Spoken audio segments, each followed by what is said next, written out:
¿Cómo será este otro capítulo, este nuevo capítulo que comienza el lunes? Bueno, de eso vamos a estar hablando con Antonio de la Cruz, que ya lo tenemos allí en pantalla. ¿Cómo te encuentras, Antonio? Muy buenos días, Damas. Un gran placer. Bueno, lo adelantamos porque tengo hoy un compromiso a las 11 en el Milken Institute, donde va a hablar. A las 11, ok. Pero de aquí a la casa, vos sabés, tengo que caminar, llegar antes, hay seguridad. O en el metro. Exacto. Entonces, disculpen que lo hagamos hecho madrugar, pero siempre cumplimos con nuestra palabra. Disculpa, voy a hacer una pregunta sobre ese tema. ¿Es un foro que va a llevar a cabo el presidente argentino? Es un foro en la que él va a participar y va a estar el grupo de algunos presidentes latinoamericanos. Importante eso. ¿Tú crees que vaya a estar Edmundo allí? No tengo confirmación de eso. Mira, ¿cómo estás viendo tú el factor Trump en lo que tiene que ver con los países en América Latina?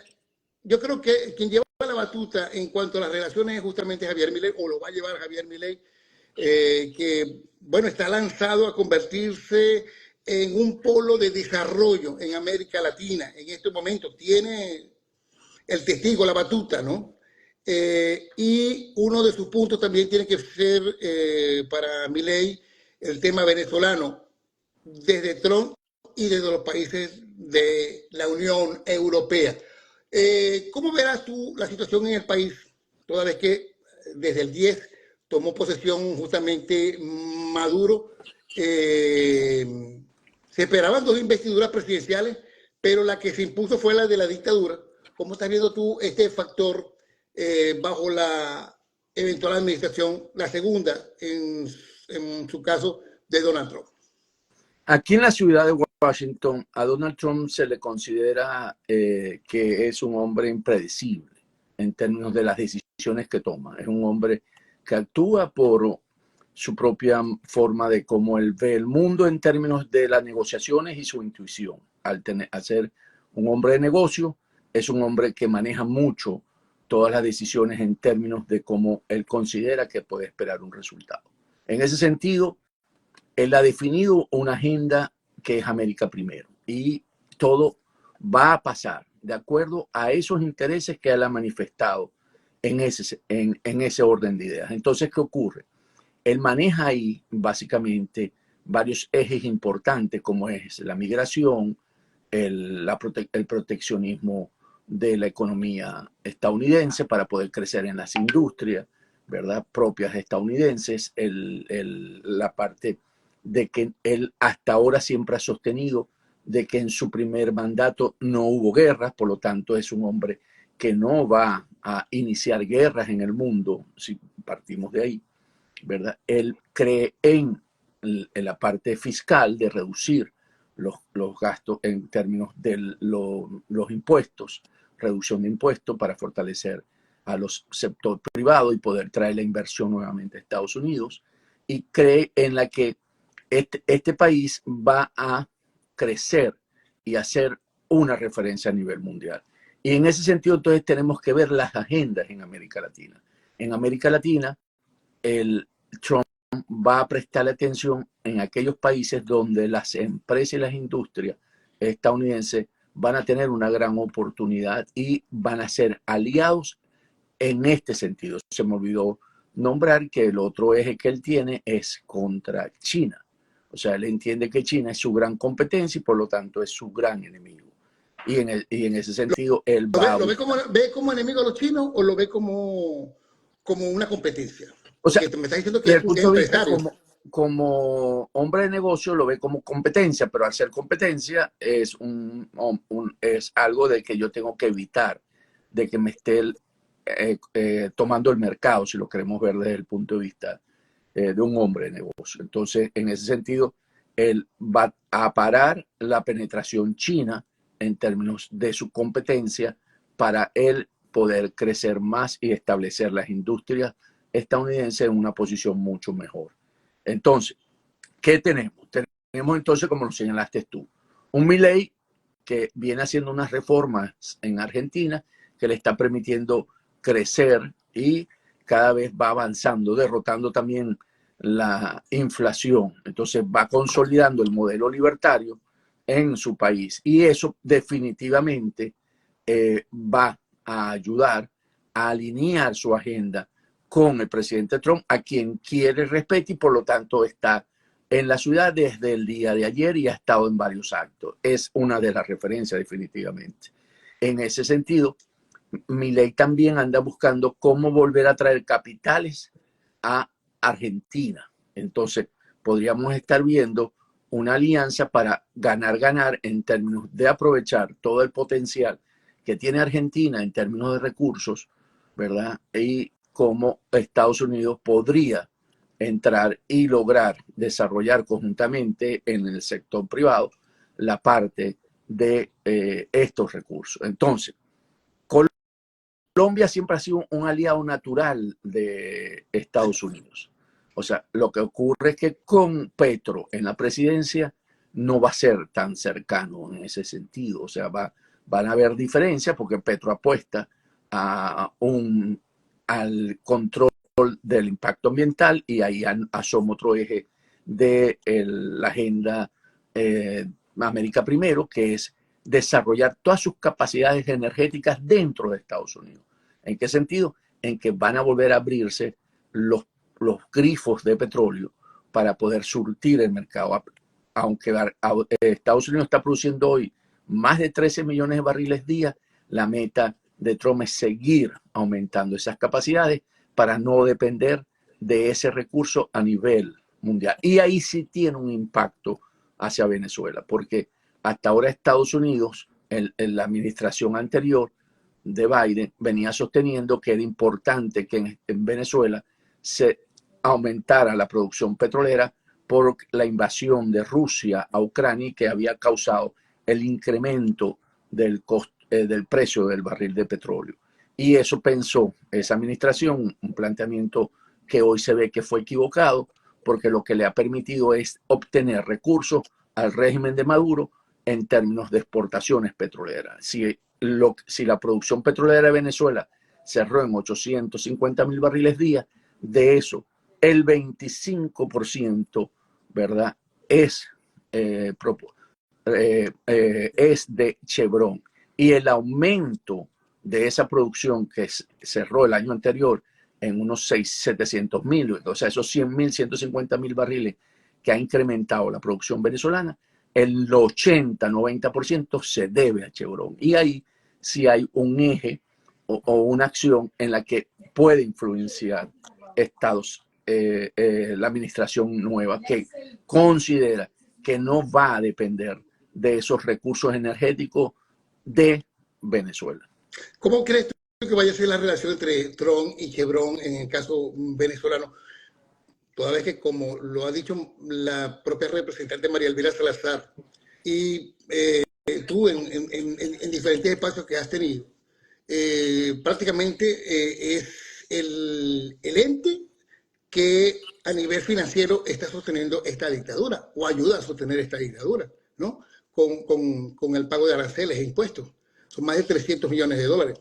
Chevron en este momento tiene una situación de un sector dentro del Partido Republicano, Rick Scott, María Elvira Salazar, Marco Rubio, que han señalado que los recursos que genera por las exportaciones petroleras entran a la caja del régimen de Maduro, que permite la represión y la corrupción dentro de ese régimen. Por lo tanto, para ellos es uno de los puntos donde consideran que deben atacar para aislar a Maduro y para debilitar su coalición que lo soporta, limitar esos recursos que ingresan por ahí. Sin embargo, hay otro sector dentro de ese partido republicano que, como dentro de la agenda de Trump está la migración, ¿verdad?, como un tema a atender y a no permitir que indocumentados estén en el país, entonces plantean de que se puede llegar a un acuerdo con Maduro para intercambiar y para enviar, expulsar a esos indocumentados. Entonces, estas dos agendas están hoy dentro del Partido republicano.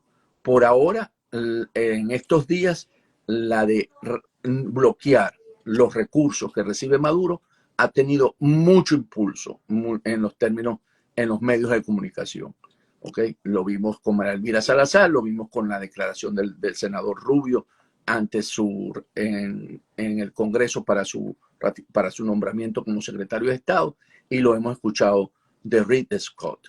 Entonces, esos que hoy están en esta posición van a tener que ver cómo convencer al presidente Trump que esa es la mejor decisión para poder tener en el continente o en Venezuela una democracia que permita estabilizar, porque Venezuela o el régimen de Maduro es percibido hoy también y como una amenaza a la seguridad de los Estados Unidos, como un régimen narcotraficante. Entonces, y de hecho por eso le suben los precios para recompensa de Maduro y Diosdado Cabello y de Padrino López, que aparece en esa lista por primera vez. Entonces, ¿qué tenemos?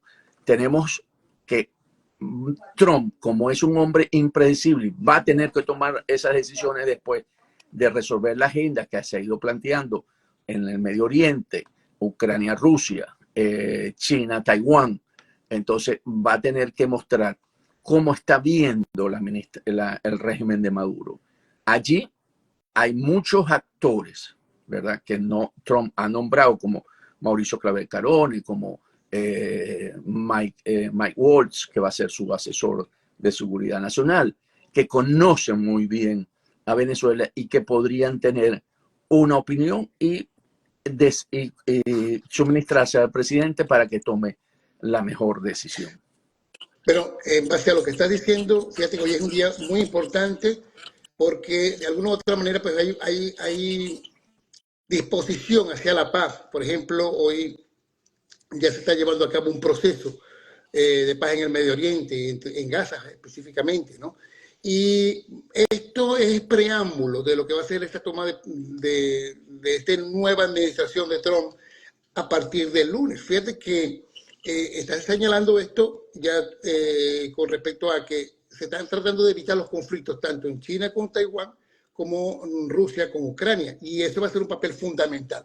Pero fíjate que dentro de algunos aspectos también es importante en cuanto a Venezuela, para Estados Unidos, que es materia primordial en su gobierno, bueno, ha dicho que uno de los elementos más importantes es que Trump ha señalado que Maduro es un régimen narcoterrorista que amenaza la estabilidad hemisférica. Ha sido abierto con respecto a eso. Lo que también es cierto es que en ningún momento Trump ha señalado que tenga interés en un conflicto bélico en el norte de América del Sur. Es totalmente falso, a pesar de todos los videos que han salido y de el manejo de algunos influencers con respecto a este tema, que Trump haya prometido una posible invasión militar para derrocar a Maduro. Esa no va a ser la vía. Lo ha dicho Blinken y no creo que se le haya escuchado nada parecido a quien va a ser su nuevo jefe del Departamento de Estado. Esta afirmación es completamente falsa y los relatos sobre una posible intervención militar estadounidense en Venezuela pues han circulado en redes sociales. Esto no va a ser así. Y quisiera saber cómo estás viendo tú la posición como hombre de negocios, que en este caso tendrá Trump para frenar y para, de alguna u otra manera, si va a existir la fórmula para presionar a Maduro para una salida del poder. Muy interesante esa pregunta, Damaso, porque nos pone a pensar un poco la manera como Trump podría resolver esta crisis. Entonces, como hombre de negocios, porque no es un hombre de Estado, ¿ok? Porque hay dos diferencias básicas ahí. Un hombre de Estado piensa por el bien común. Un hombre de negocio piensa en su beneficio, en su máxima utilidad, ¿verdad? En su máximo retorno, si lo queremos ver, sobre la inversión. Entonces, si lo vemos por ahí, por el máximo retorno a la inversión, ¿verdad?, y viendo la inversión un recurso que él pueda utilizar como la premisa que tú estableciste de la invasión es poco probable, porque allí habría derramamiento de sangre y aunque sea un estadounidense que caiga, ¿verdad? Ya ahí tiene la mancha de ese récord que él se jacta tanto de que en su primera administración no hubo guerras que estuvieran involucrados los Estados Unidos. Entonces, ¿qué le queda? Le queda la máxima presión nuevamente, ¿verdad? En términos de buscar cómo el régimen de Maduro se le reducen todos los recursos económicos que recibe y ahí lo tiene que hacer de forma coordinada, como lo hicieron hace 2 semanas Estados Unidos, el Reino Unido, Canadá y la Unión Europea para evitar que el régimen de Maduro busque algunas salidas y poder esquivar las mismas presión que tuvo en la primera administración Trump, que pudo a través de la Unión Europea no conseguir el mismo nivel de sanciones y allí buscar una manera de evitar las sanciones estadounidenses. Entonces yo creo que aquí primero una máxima presión para poder reducir y ahí entonces tendría que ser volver a la sanción que está vigente, que es una orden ejecutiva que él emitió, que no se pueden hacer negocios con PDVSA. Y allí fue cuando todos se fueron de Venezuela, hasta Rosneft, la rusa, Rosneft. Entonces, allí podría él empezar y mostrar a ese grupo que sostiene a Maduro, ¿verdad? Esa coalición en la que dicen vamos a tener una crisis económica muy fuerte. Segundo, la parte de él tiene para él es sumamente importante la migración, que tenga que ser legal, que no pueda ser ilegal.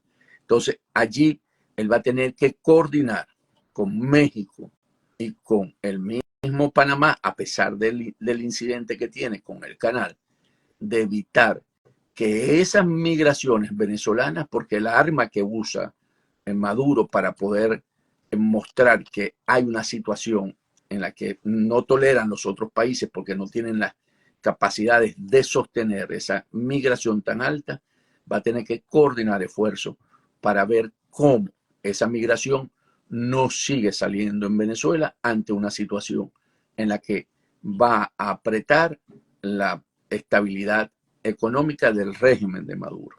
Y sabemos que al estar Maduro en el poder, que es la causa principal de esa migración, es, ¿verdad?, una situación en la que los venezolanos dicen, me voy de este país para buscar un mejor futuro. Allí entonces tiene que verse viable el proyecto o la presidencia de Edmundo González Urrutia. Edmundo González Urrutia tiene que verse como un proyecto que en muy corto plazo puede estar tomando las riendas del país para que esa migración deje de salir de Venezuela y vengan capitales hacia el país y venga todo el programa de Venezuela Tierra de Gracia, que es un programa planteado como el programa de político y económico y social para Venezuela por parte de la plataforma unitaria. Entonces, yo creo que allí también tiene que actuar. Y además, si no vemos a Trump, sino que lo ponemos también en términos de legislativo, recordemos que Reed Scott, quien es un aliado fundamental para la causa de la libertad en Venezuela, ha manifestado que él tiene el proyecto Stop Maduro, que aumenta el precio de la captura de Maduro a $100 millones. Entonces, allí no hay una intervención por parte de los Estados Unidos, porque lo que se convierte la captura de Maduro en un negocio donde los grupos mercenarios, los grupos que buscan ese tipo de actividad, pueden irlo a buscar para traerlo a la justicia de los Estados Unidos. Es cierto. Esas acciones, disculpa, Antonio, y esas acciones no involucrarían el Estado norteamericano. Porque no es una acción iniciada, no es una acción accionada o iniciada por los Estados Unidos como política de Estado. Es una acción de un grupo privado que busca, y no tiene que ser estadounidense, pueden ser grupos internacionales, o Puede sea, ser, que no, pueden inclusive se ha interesar. hablado de Pueden ser grupos, ingleses que hayan no, peleado no, y en se habla también Afganistán. de grupos de elementos que han sido Mossad, o sea, que son Mossad, En que fueron, Mossad, es fuerzas especiales del Reino Unido, que también hay grupos así, ¿ok? Franceses también pueden ser. O sea, por eso digo, se vuelve un negocio en ese sentido. un Y negocio para creo los cazarrecompensas. sí, para los cazarrecompensas, exacto. Entonces, en ese sentido, creo que es otra solución que podría generar una salida no deseada. No es que nosotros estamos deseados, estamos hablando de las alternativas que están planteadas sobre la mesa, De los escenarios. de los escenarios que puedan suceder ante esa búsqueda de restablecer la libertad y la democracia en Venezuela, en una administración Trump. Y eso está planteado por todos lados. ¿Por qué? Porque con lo que se publicó, que no se le ha dado tanto publicidad o no ha salido tanto en las redes, que es que Maduro firmó un acuerdo con la FARC, cuando la FARC era un grupo terrorista, ¿verdad? A cambio de dinero recibían armas la FARC o de drogas. Entonces eso pone a Maduro en una situación muy difícil en términos de una posible salida negociada, porque en términos de él está en una condición en la que lo que va a ocurrir es que lo que la justicia estadounidense va a querer es que venga a este país y sea juzgado por esas causas en las que, según lo que yo he recibido aquí de información, han sido ratificadas y confirmadas por dos personas anteriores, que puede ser Cliver Alcalá Cordones, que ya está condenado, y el mismo Pollo Carvajal, que está siendo juzgado por otras causas aquí en Estados Unidos. Para reafirmar esto, te quisiera agregar, si me lo permites, que los informes que están saliendo se están haciendo públicos, y no solamente está ese informe con relación a la compra, a la venta, compra-venta sí, de armas por parte de la FARC y el uso de esas armas en todo lo que ha sido la represión en Venezuela, sino también el tema de invadir Estados Unidos con la cocaína. Y entonces, en eventuales pues, operativos que ellos han mantenido con la FARC. De hecho, por menos de lo que ha hecho Maduro en cuanto a ese delito de inundar de droga a Estados Unidos, por menos de eso fue que tomaron a Manuel Noriega en Panamá. Quería hacerte una observación o que nos adelantaras algo porque tú estás en Washington, hoy también está en Washington Edmundo González. ¿Cuál crees tú que va a ser el papel fundamental? ¿Cuál debería ser el logro que se espera de Edmundo González? Es invitado de Rick Scott a la toma de posición de Trump. ¿Tú crees que pueda llevarse a cabo, digamos, algún encuentro entre el presidente ya en el poder, Trump, y el presidente electo constitucionalmente de Venezuela? El tiempo está asumiendo el lunes el presidente Trump la presidencia, la 47, ¿no? de los Estados Unidos. En ese sentido, sus agendas ya están programadas después del lunes, o sea, va a tener una agenda muy ocupada. Yo creo que el encontrarse una bilateral con Trump no es lo más fácil en este momento. Aquí lo importante es que Rick Scott, que fue el candidato de Trump para ocupar, ¿verdad?, la presidencia de la mayoría de la Cámara del Senado, es el champion, el que apoya esa causa y ha asumido la responsabilidad de que en Venezuela vuelva a ser libre y democrática. Y con él es donde debe establecerse los mecanismos de coordinación importantes de la agenda que se quiere para Venezuela, para lograr ese objetivo. O sea, yo creo que aquí el logro, porque Rick Scott le habla al oído del presidente. Y eso es muy importante en Trump, poder tener ese acceso. Y entonces, el coordinar toda la agenda por la libertad y la democracia en Venezuela con Rick Scott y con María Elena Salazar, que podría hacerlo también, ¿verdad? Con ellos dos, porque María Elena va a ser la María presidenta, Elvira, ¿no? María María Elvira. Elvira, perdón, María Elvira, yo siempre digo María Elena, María Elvira va a ser la presidenta de la Comisión de Relaciones Exteriores de la Cámara Baja. Y eso es sumamente importante también. Entonces, si se coordinan con estos actores, que son los que van a motorizar esa agenda dentro de los Estados Unidos, es un golazo, es un gran logro. Yo no me enfocaría tanto en Trump en este momento, porque él va a tener una agenda muy llena.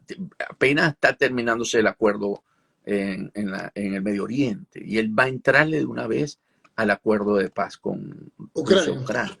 Entonces, no va a apartar en ese momento un tiempo porque va a estar muy focalizado y está que quiere dar un resultado inmediato con respecto a los inmigrantes ilegales. O sea, está también muy ahí. Él quiere mostrar algunos logros en muy rápido, muy corto plazo. Entonces, es mucho más impactante y con mucho más logro. El que Reed Scott lo haya invitado es importantísimo, ¿verdad? Eso es una situación porque quieren desmeritar eso. No, es muy importante que haya sido invitado porque va a ser el champion de la causa venezolana dentro del gobierno de Trump. Y allí, entonces, empiezan a coordinar todo esto que hemos estado hablando para poder conseguir la libertad y la democracia en Venezuela. Mira, Antonio, ya vamos finalizando porque estamos haciendo una entrevista veloz, ¿no? Bueno, no es una entrevista, la conversación que sostenemos con todos los domingos con Antonio de la Cruz. Mira, hablaste del tema de la deportación.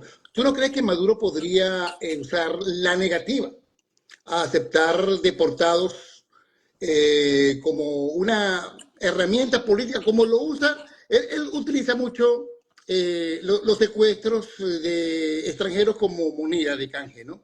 Y también podría utilizar eh, tratar de bloquear el tema de la deportación. Recuerda que inclusive Trump le ha dado durísimo o ha apoyado una ley en los Estados Unidos de deportaciones producto lamentablemente de elementos que han entrado en Estados Unidos, en este caso de un venezolano que asesinó a una estudiante de enfermería en Georgia, ¿no? El nombre de esa víctima es parte en este momento de una ley para deportados. ¿Tú crees que Maduro, para tratar de negociar, convierta esta negativa a aceptar deportados como una herramienta política también? Porque Estados Unidos debe enfrentar una gran cantidad de obstáculos legales, humanitarios para deportar venezolanos sin violar los derechos humanos. Es cierto, yo creo que Maduro lo que va a hacer es que en el primer avión que los Estados Unidos envíen a Venezuela no va a poner ninguna resistencia, va a querer mostrar que él está extendiéndole la mano al nuevo gobierno de Trump. Y aquí es donde es la importancia de tener aliados como Reed Scott, María Elvira Salazar, Marco Rubio, porque ellos pueden decir, lo está haciendo, pero no podemos caer en su trampa, como lo hizo con la administración anterior, donde iba a las reuniones en Qatar, en Milano, y acordaba cosas o llegaba a puntos de acuerdo con la administración Biden que nunca respetó.